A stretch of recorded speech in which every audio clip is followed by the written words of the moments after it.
BNP মহাসচিব মির্জা ফখরুল ইসলাম আলমগীর বলেছেন, আমরা কাউকে নির্বাচনে আনতে চাই এমনটা বলিনি। গণমাধ্যমে বিষয়টা সঠিকভাবে আসেনি। আমরা বলেছি আওয়ামী লীগ রাজনৈতিক দল নির্বাচন করবে কি করবে না তা নির্ধারণ করবে জনগণ।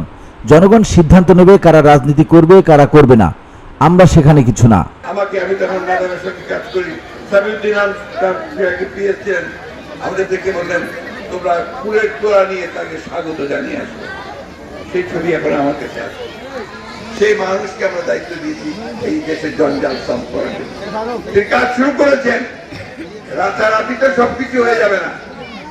এই 15 বছরের যে জঞ্জাল, সেই জঞ্জালকে সাফ করতে সময় লাগে, কিন্তু আপনার 3 মাসের মধ্যে কিছুটা পুরোপুরি সম্ভব। অনেক কাজ করেছেন, তাই না?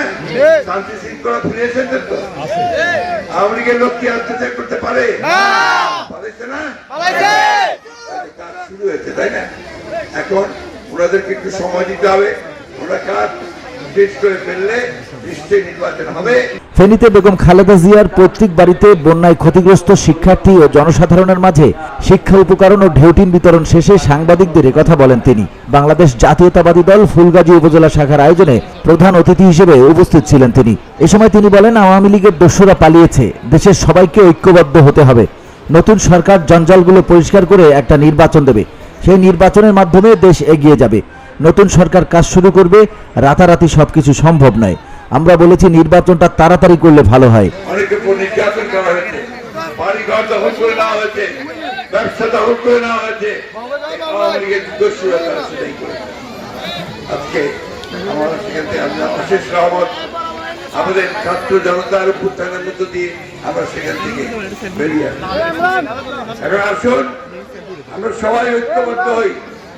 আমরা যেন ঐক্য ভেঙে না ফেলে, বিনষ্ট না করে আমরা যেন আমাদের একটা এখন নতুন সরকার আমরা দায়িত্ব দিয়েছি, ছাত্ররা দায়িত্ব দিয়েছে। তারা দেশটার এই জঞ্জালগুলো সাফ করবেন, সাফ করে একটা নির্বাচনের ব্যবস্থা করবেন। সেই নির্বাচনের মধ্য দিয়ে নতুন করে পার্লামেন্ট সরকার গঠন হবে।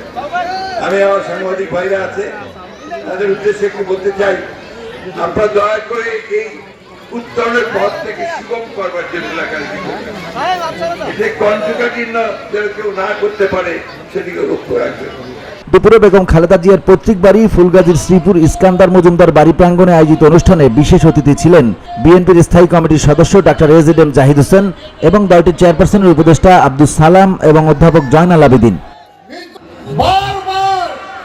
প্রতি মাসে যখন আমরা তার জামিন নিয়েছি, জেলখানার গেটে এসেছে, আবার পুরাতন আরেকটা মামলা দিয়ে তারে গ্রেফতার করছিলাম। আমল মনে আসছিল না? ভুয়া ভুয়া ভুয়া ভুয়া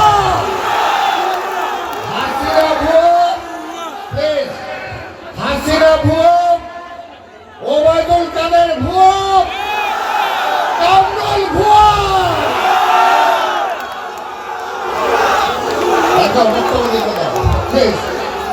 আরেকটা কথা বলে, শেখ হাসিনা তুমি গর্বের সাথে আমাদের নেত্রী বেগম খালেদা জিয়ার ক্যান্টনমেন্টের বাড়ি একদিনে তুমি ভেঙে গুড়িয়ে দিয়েছিলাম।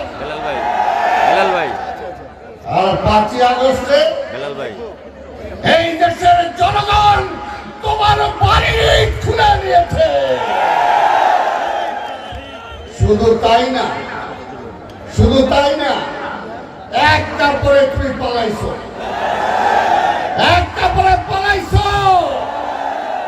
কোথায় ক্ষমতা?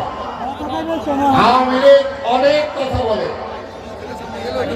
ওই স্বাধীনতার পর থেকে আওয়ামী লীগ আমরা দেখাইছি ক্ষমতায় থাকলে বাঘ, আর ক্ষমতায় যদি না থাকে তাহলে এ সময় বিএনপি চেয়ারপারসনের উপদেষ্টা আব্দুল সালাম বলেন, 5ই আগস্টে জনগণের তোপের মুখে পড়ে পালিয়ে যেতে বাধ্য হয়েছে আওয়ামী লীগ সভানেত্রী শেখ হাসিনা। এ সময় শেখ হাসিনা সহ আওয়ামী লীগ নেতাদের উদ্দেশ্যে এই বিএনপি নেতা বলেন, ক্ষমতার বড়াই তো করেছিলেন, এখন কোথায় আছেন আপনারা?